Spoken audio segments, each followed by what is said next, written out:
Nous allons aujourd'hui apprendre à poser une division euclidienne et surtout nous allons aussi comprendre pourquoi on pose cette division de cette façon. Alors on part d'un exemple, je veux diviser 263 par 7.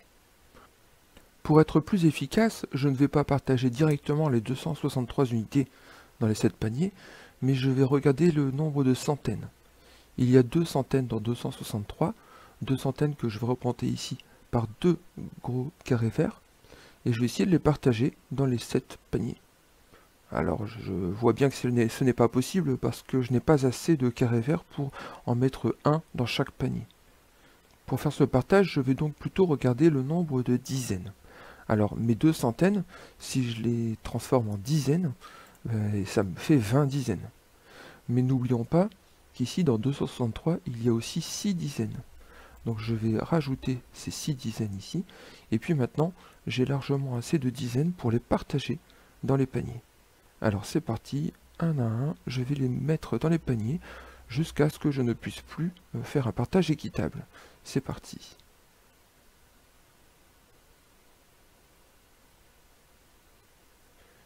Voilà, j'ai réussi à mettre 3 dizaines dans chaque panier, et vous voyez ici, il me reste 5 dizaines. Bien évidemment, 5 ce n'est pas suffisant pour pouvoir en donner un à chacun. Je peux donc dire que mes 26 dizaines partagées en 7, eh bien ça me donne 3 dizaines chacun, ce que je mets ici. Et puis, si j'ai enlevé 3 dizaines pour chaque panier, eh bien c'est qu'au total, j'ai enlevé 7 fois 3 dizaines, c'est-à-dire j'ai enlevé 21 dizaines à mon stock de dizaines initial. Et 26 dizaines moins 21 dizaines, ça me donne bien les 5 dizaines que je mets ici et que je retrouve ici en bas. C'est les 5 dizaines que je n'ai pas réussi à placer tout à l'heure dans mes paniers. Alors le problème, c'est que mes 5 dizaines qui sont ici, on l'a dit tout à l'heure, je ne peux plus les partager. Eh bien, ce n'est pas grave, puisqu'on sait que 5 dizaines, c'est 5 fois 10 unités. Donc c'est 50 unités.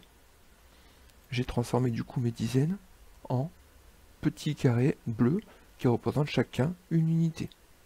Mais n'oublions pas que des unités, il y en a encore 3 ici, qu'on n'a pas encore utilisées.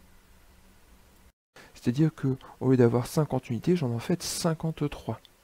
Je mets 53 ici, et vous voyez ici qu'il y avait 3 unités qui sont apparues dans la représentation en bas. Ben maintenant, mes 53 unités, je vais pouvoir les partager à nouveau dans mes 7 paniers. Je vais les partager de la même façon que je l'ai fait avec mes dizaines tout à l'heure, c'est-à-dire que chaque petit carré bleu va venir se ranger dans un des paniers au-dessus de lui. C'est parti. Hop, on voit les carrés bleus qui se distribuent dans les 7 paniers. Ah, voilà, c'est terminé. Il ne me reste plus que 4 petits carrés bleus, 4 unités, qui ne sont pas suffisants pour être distribués dans les 7 paniers.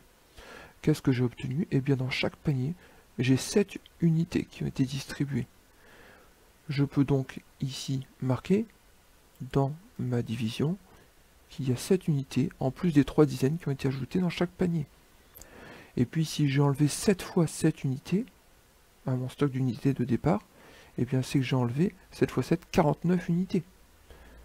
53 unités au départ, moins 49 unités enlevées, il me reste 4 unités qui sont en fait, comme tout à l'heure, les 4 petits carrés bleus qui me restent ici en bas.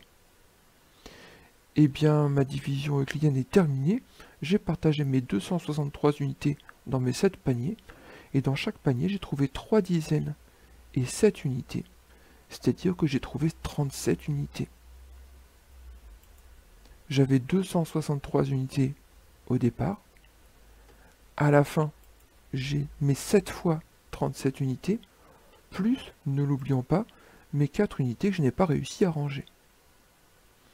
Eh bien, ce nombre d'unités au départ et ce nombre d'unités à la fin sont exactement les mêmes. Je peux donc mettre un signe d'égalité ici. J'obtiens ainsi que 263 est égal à 7 multiplié par 37 plus 4, égalité qui représente bien la division euclidienne que je viens d'effectuer.